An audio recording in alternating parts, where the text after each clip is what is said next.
नमस्कार विद्यार्थी आणि पालक मित्रांनो, मी अंकुश पाटील श्री छत्रपती अकॅडमी पुणेमध्ये आपलं मनपूर्वक स्वागत करतो।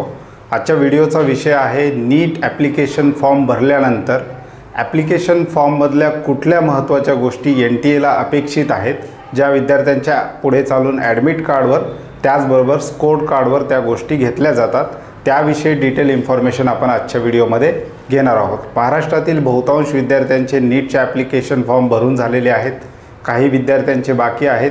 नीट ॲप्लिकेशन फॉर्म भरण्याची शेवटची तारीख 9 मार्च 2024 आहे। या कालावधीमध्ये विद्यार्थ्यांना आपले नीटचे ॲप्लिकेशन फॉर्म भरायचे आहेत। नीट ॲप्लिकेशन फॉर्म भरत असताना विद्यार्थ्यांना त्या ठिकाणी बरीचशी माहिती विचारली जाते, त्यातील कोणती माहिती पुढे चालून विद्यार्थ्यांच्या ॲडमिट कार्डसाठी महत्त्वाची आहे, त्याचबरोबर स्कोर कार्डसाठी ती माहिती महत्त्वाची आहे, त्याविषयी डिटेल इन्फॉर्मेशन आपण आजच्या व्हिडिओमध्ये घेणार आहोत।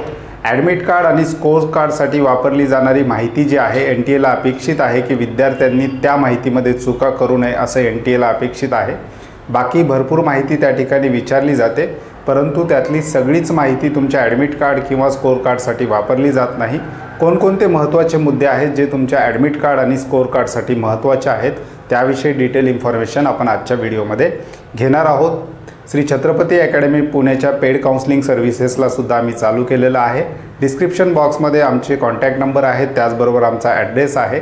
ज्या विद्यार्थी आणि पालकांना श्री छत्रपती अकॅडमी पुणेच्या पेड काउन्सिलिंग सर्व्हिसविषयी जाणून घ्यायचं असेल तर डिस्क्रिप्शन बॉक्समध्ये दिलेल्या नंबरवर मेसेज किंवा कॉल तुम्ही करू शकता। आजच्या व्हिडिओला आपण सुरुवात करूयात। व्हिडिओचा विषय आहे NEET application form to NEET score card, म्हणजेच नीट ॲप्लिकेशन फॉर्म भरत असताना विद्यार्थ्याला विचारली जाणारी माहिती, त्यातली कोणती माहिती ॲडमिट कार्ड आणि नीट स्कोर कार्डसाठी महत्त्वाची आहे। ह्या गोष्टी समजून घेत असताना आपल्याला सर्वात आधी पाहावं लागेल की NTAच्या स्टेप्स कशा प्रकारे आहेत।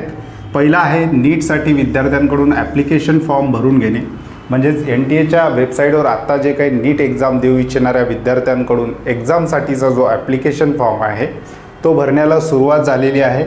दुसरा आहे विद्यार्थ्यांचं ॲडमिट कार्ड रिलीज करणे, म्हणजेच विद्यार्थ्याला एक्झामसाठी जे ॲडमिट कार्ड असतं, ज्याला आपण हॉल तिकीटसुद्धा म्हणतो, ते रिलीज करणे आणि त्याच्यानंतर एक्झाम झाल्यानंतर विद्यार्थ्यांचं स्कोर कार्ड रिलीज करणे। हे तीन महत्त्वाचे काम जे आहेत ते नॅशनल टेस्टिंग एजन्सीकडे आहेत, म्हणजेच NTA कडे आहेत। विद्यार्थ्यांचा रिझल्ट लागल्यानंतर पुढच्या प्रवेश प्रक्रिया ह्या संबंधित स्टेट कोट्याकडे त्याचबरोबर ऑल इंडिया कोट्याकडे डायव्हर्ट केल्या जातात। म्हणजे स्टेट कोट्याचे जे काही प्रवेश प्रक्रिया आहेत ते आपल्या स्टेटनुसार आपले स्टेट काउन्सिलिंग प्रोसेस घेत असते आणि ऑल इंडिया कोट्याची जी काही प्रवेश प्रक्रिया आहे ती MCC MBBS BDSसाठी MCC आणि आयुष कोर्सेससाठी AA CCCच्या माध्यमातून होत असते। NTAचं महत्त्वाचं काम आहे नीटचे ॲप्लिकेशन फॉर्म भरून घेण्यापासून नीटचा स्कोर कार्ड रिलीज करण्यापर्यंत महत्त्वाचं काम नॅशनल टेस्टिंग एजन्सीमार्फत केलं जातं। आता ॲप्लिकेशन फॉर्मबाबत तर 9 फेब्रुवारीला नीटच्या ॲप्लिकेशन फॉर्मला सुरुवात झालेली आहे आणि 9 मार्च 2024 हे नीट ॲप्लिकेशन फॉर्म भरण्याची शेवटची तारीख आहे। बऱ्याचशा विद्यार्थ्यांचे फॉर्म भरून झालेले आहेत, काही विद्यार्थ्यांचे अद्याप बाकी आहेत, तर 9 मार्च ही डेडलाईन आहे। त्याचबरोबर NTAनी करेक्शन विंडो, म्हणजेच ॲप्लिकेशन फॉर्म सबमिट झालेल्या विद्यार्थ्यांच्या ॲप्लिकेशन फॉर्ममध्ये काही चुका असतील तर त्या चुका दुरुस्त करण्याची संधीसुद्धा विद्यार्थ्यांना मिळणार आहे। ॲप्लिकेशन फॉर्म भरत असताना त्या ठिकाणी एक अटेन्शन नोटीससुद्धा आपल्याला पाहायला मिळते, त्या ठिकाणी NTA कडून करेक्शन विंडो अवेलेबल होणार असल्याचं सांगितलेलं आहे। संपूर्ण विद्यार्थ्यांचे फॉर्म भरून झाल्यानंतर नीट ॲप्लिकेशन फॉर्म भरण्याची डेडलाईन संपल्यानंतर, शेवटची डेट संपल्यानंतर कदाचित NTA 2 ते 3 दिवसासाठी आपलं करेक्शन विंडो ओपन करण्याची शक्यता त्या ठिकाणी आहे। आता विद्यार्थी ॲप्लिकेशन फॉर्म भरत असताना त्या ठिकाणी विद्यार्थ्यांना बरीचशी माहिती ॲप्लिकेशन फॉर्ममध्ये भरावी लागते, तर ती सगळीच्या सगळी माहिती NTAला पुढील प्रोसेससाठी कोणती माहिती वापरायची आहे ते आपण पाहूयात। सगळी माहिती त्या ठिकाणी वापरली जात नाही, त्यातली जी महत्त्वाचे फॅक्टर आहेत ते ॲडमिट कार्डसाठी कोणते महत्त्वाचे फॅक्टर आहेत, त्याचबरोबर नीटचं स्कोर कार्डसाठी कोणते महत्त्वाचे फॅक्टर आहेत ते आपण पाहूयात।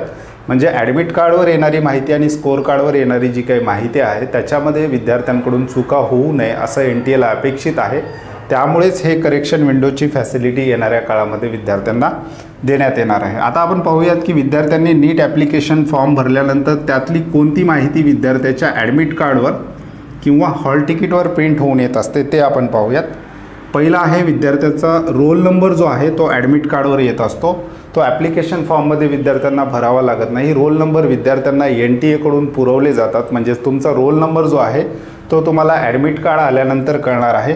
त्याचबरोबर ॲप्लिकेशन नंबर जो आहे तो सुद्धा तुमच्या ॲडमिट कार्डवर येतो. आत्ता तुम्ही नीटचा ॲप्लिकेशन फॉर्म भरत असताना तुमच्या मेलवर किंवा तुम्ही कन्फर्मेशन पेज डाउनलोड केल्यानंतर जो ॲप्लिकेशन नंबर आहे तो तुमचा ॲप्लिकेशन नंबरसुद्धा नीटच्या ॲडमिट कार्डवर तुम्हाला पाहायला मिळेल. त्याच्यानंतर कॅन्डिडेट नेम म्हणजेच विद्यार्थ्याचं नाव त्या ठिकाणी ॲडमिट कार्डवर येईल. NTAला विद्यार्थ्याच्या नावामध्ये चुका अपेक्षित नाहीत.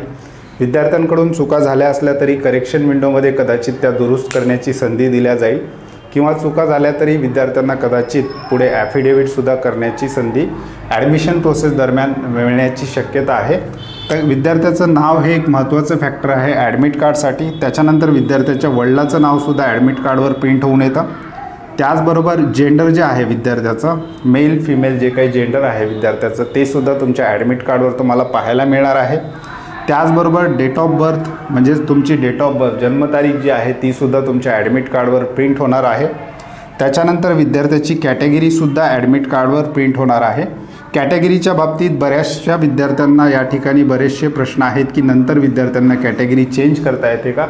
तर त्यावेळी त्या प्रोसेससाठी तुम्ही जेव्हा ॲडमिशन प्रोसेस नीट रिझल्ट लागल्यानंतर ज्यावेळेस तुम्ही काउन्सिलिंग प्रक्रिया कराल, स्टेट कोट्याचा फॉर्म भरत असताना त्याही ठिकाणी तुम्हाला कॅटेगरी चेंज करण्याची संधी मिळते आणि ऑल इंडिया कोट्याचा फॉर्म भरत असताना त्याही ठिकाणी तुम्हाला कॅटेगरी चेंज करण्याची एक संधी त्या ठिकाणी मिळत असते. त्याच्यामुळं कॅटेगरी आहे ही चेंजेबल असते. म्हणजे 2023च्या काउन्सिलिंग प्रोसेसमध्ये विद्यार्थ्यांना कॅटेगरी चेंज करण्याची संधी मिळालेली होती.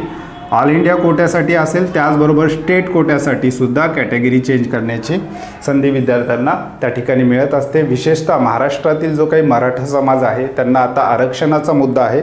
त्या ठिकाणी विद्यार्थ्यांकडे आत्ता काही विद्यार्थ्यांच्या नोंदी सापडल्यामुळे, कुणबी नोंदी सापडल्यामुळे त्यांच्याकडे कास्ट सर्टिफिकेट आत्ता अवेलेबल झालेलं आहे. परंतु विद्यार्थ्याकडे आत्ता व्हॅलिडिटी आणि नॉन क्रिमिलियर सर्टिफिकेट नसल्यामुळे विद्यार्थी आपली जी काही कॅटेगरी आहे ते चेंज करण्यासाठी त्या ठिकाणी त्यांच्यापुढं प्रश्न आहे. तर अशा विद्यार्थ्यांनी सध्याच्या घडीला जर तुमचं उत्पन्न 8 लाखाच्या वर असेल तर जनरल कॅटेगरी सिलेक्ट करायला हरकत नाही आणि 8 लाखाच्या खाली उत्पन्न असेल आणि तुम्हाला EWS सर्टिफिकेट मिळेल अशी आशा असेल किंवा EWS सर्टिफिकेट असेल तर जनरल EWSसुद्धा विद्यार्थी त्या ठिकाणी चेंज करू शकतो. त्याच्यानंतर नीटचा रिझल्ट लागल्यानंतर जेव्हा महाराष्ट्र स्टेटची CET सेलवर ॲडमिशन प्रक्रियेसाठी जी काउन्सिलिंग प्रक्रिया होते त्या ठिकाणी तुम्ही कॅटेगरीमध्ये त्या ठिकाणी चेंज करू शकता. आणि सध्याच्या घडीला जे काही 10% आरक्षण दिलेलं आहे SCBCमधून, तर ही SCBC हे आरक्षण महाराष्ट्रामध्ये लागू असल्यामुळं हे जर आरक्षण पुढे तसंच चालू राहिलं तर विद्यार्थ्यांना नीट रिझल्ट आल्यानंतर जेव्हा स्टेट कोट्याची काउन्सिलिंग प्रक्रिया विद्यार्थी करतील त्याच्यामध्ये कॅटेगरीमध्ये SCBCचा कॉलमसुद्धा त्या ठिकाणी दिसेल. त्यामुळे हे कॅटेगरी चेंज करताना तुम्हाला कोणतीही अडचण येणार नाही. त्याच्यानंतर ॲडमिट कार्डवर पुढील महत्त्वाची माहिती आहे, विद्यार्थ्याचं स्टेटसुद्धा ॲडमिट कार्डवर प्रिंट केलेलं असतं.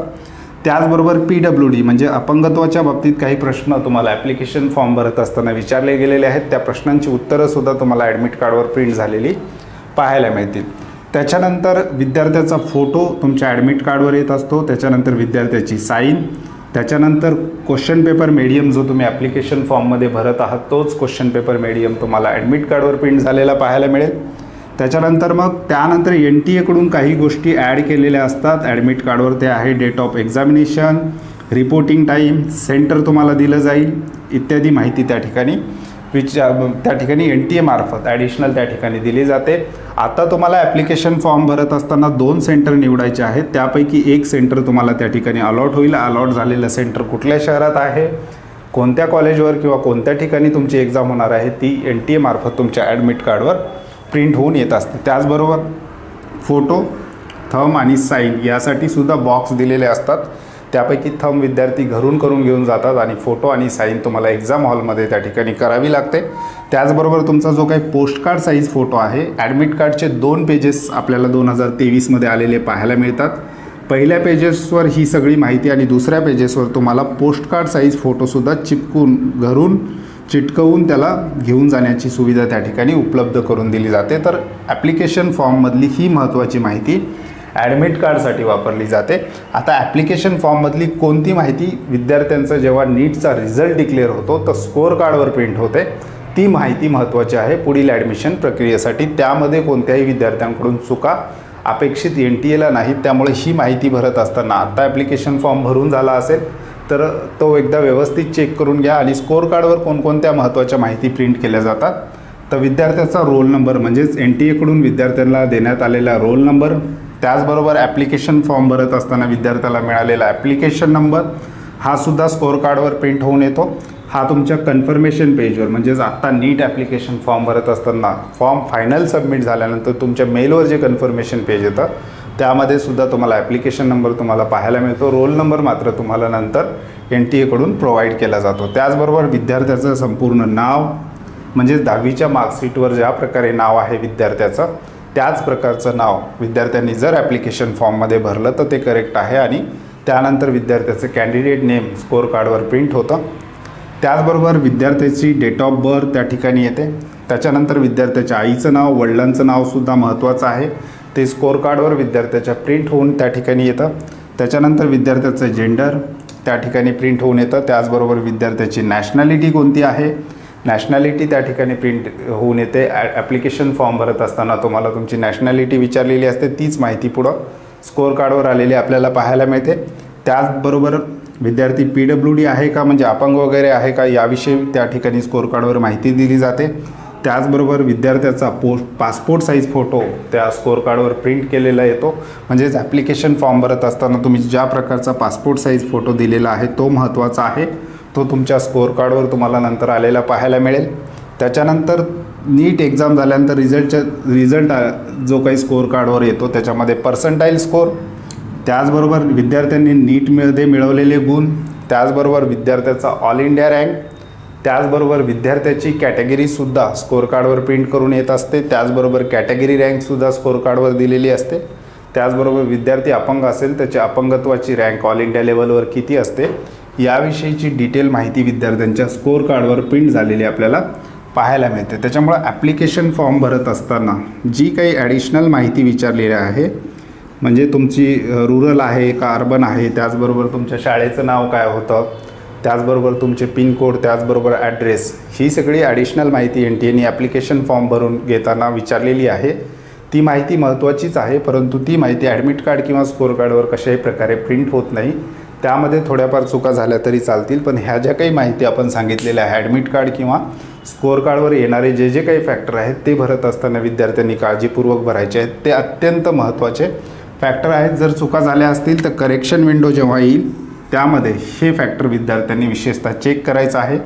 आणि समजा ते संपूर्ण झाल्यानंतरही तुमच्याकडून काही मिस्टेक झाली असेल एखादी तर तुम्ही ॲफिडेविट करून तशा प्रकारे ॲडमिशनच्या प्रोसेससाठी कुठलीही अडचण येणार नाही त्या संदर्भातले ॲफिडेविट किंवा त्या संदर्भातले गॅजेट असतील ते तयारी करून विद्यार्थ्यांनी ठेवायचे आहेत. तर विद्यार्थी मित्रांनो, हे होती नीटच्या ॲप्लिकेशन फॉर्मपासून स्कोअर कार्डवर प्रिंट होणारी जी काही महत्त्वाची माहिती आहे त्याविषयी डिटेल इन्फॉर्मेशन आपण आजच्या व्हिडिओमध्ये पाहिलेलं आहे. अशाच माहितीपूर्ण व्हिडिओसाठी चॅनलवर नवीन असाल तर श्री छत्रपती अकॅडमी पुणेच्या यूट्यूब चॅनलला सबस्क्राईब करा. त्याचबरोबर महाराष्ट्र राज्यातील ज्या विद्यार्थी आणि पालकांना श्री छत्रपती अकॅडमी पुणेच्या पेड काउन्सिलिंग सर्व्हिसमध्ये भाग घ्यायचा असेल तर डिस्क्रिप्शन बॉक्समध्ये आमचा नंबर दिलेला आहे, त्यावर कॉल करून तुम्ही आमच्या पेड काउन्सिलिंग सर्व्हिसविषयी विचारणा करू शकता. त्याचबरोबर अशाच माहितीपूर्ण व्हिडिओसाठी आमचा व्हॉट्सअप फ्री ग्रुपसुद्धा चालू केलेला आहे, त्याची लिंकसुद्धा डिस्क्रिप्शन बॉक्समध्ये आहे. त्या लिंकवर क्लिक करून तुम्ही आमच्या फ्री व्हॉट्सअप अपडेट ग्रुपलासुद्धा जॉईन होऊ शकता. त्याचबरोबर श्री छत्रपती अकॅडमी पुणेचं ऑनलाईन ॲप्लिकेशनसुद्धा आम्ही लॉन्च केलेलं आहे. ॲपची लिंकसुद्धा डिस्क्रिप्शन बॉक्समध्ये आहे. तुर्तास आजच्या व्हिडिओमध्ये आपण इथेच थांबतोय. पुन्हा भेटूयात आणखी एका नव्या आणि माहितीपूर्ण व्हिडिओमध्ये. धन्यवाद.